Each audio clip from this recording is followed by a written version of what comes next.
اگر کوئی شخص فراغت اور اطمینان سے زندگی بسر کرنا چاہتا ہے تو اسے چاہیے خرچ آمدنی سے نصف رکھے، اور اگر دولت مند بننے کی خواہش ہے تو اس کا آمدنی سے 1/3 ہونا چاہیے۔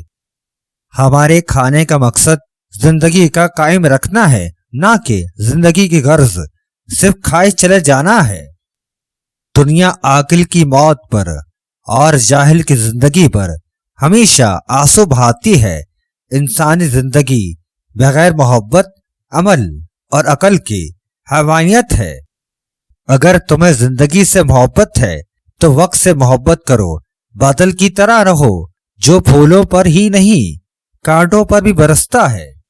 جس شخص کے دل میں نہ مذہب کے لیے پیار ہے، نہ دولت کمانے کا خیال ہے، نہ کام کی خواہش ہے، بلکہ ان چیزوں کا احساس بھی نہیں، ان کا زندہ رہنا فضول ہے، کیونکہ زندگی انہی کاموں کے لیے ہے۔ ہماری خواہشات زندگی نامی بھاپ کی قوس و قزح کا رنگ دیتی ہیں۔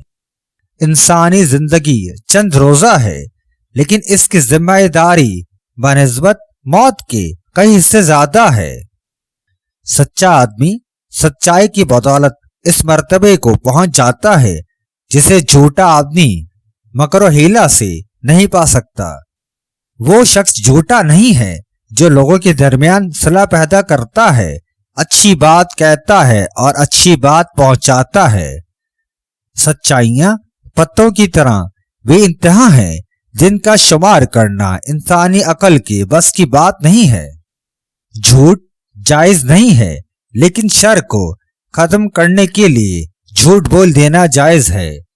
تھوڑا سا جھوٹ بھی انسان کو ملیا میٹ کر دیتا ہے، جیسے دودھ کو ایک بوند زہر۔ سچائی بظاہر بہت مفلس دکھائی دیتی ہے، لیکن جن کے قلب میں سما جائے انہیں شاہوں کا درجہ سونپ دیتی ہے۔ مومن میں 2 باتیں یعنی بخل اور بدخلق جمع نہیں ہوتی۔ بلند آواز سے رونا بے صبری اور کہا مار کر ہنسنا سفاہت کی دلیل ہے۔ یاد رکھیے، صبر زندگی کے مقصد کے دروازے کھولتا ہے، کیونکہ صبر کے سوا اس دروازے کی اور کوئی چابی نہیں ہے۔ صبر مایوسی کی وہ قسم ہے جسے خوبی کا انعام دے دیا گیا ہے۔ صبر صرف اس لا علمی کا نام ہے کہ کیا کرنا چاہیے۔ اگر لوگوں کو صبر و تحمل کی عادت ہو جائے اور وہ واقف ہو جائیں کہ صبر کا پھل کتنا میٹھا ہوتا ہے، تو انسانی زندگی ہزار ہاں تلخیوں اور نامرادیوں سے پاک ہو جائے۔ بارش میں کھڑے ہو کر ابلے ہوئے آلو کے چھلکے پر اپنا اور محبوب کا نام بمائے والدہ لکھ کر آلو کے چھلکے کو کھا جاؤ۔ 2 دن میں محبوب تمہیں چاہنے لگے گا، 3 دن میں محبوب تمہیں پیغام دے گا، 4 دن میں محبوب تم سے ملنے آئے گا۔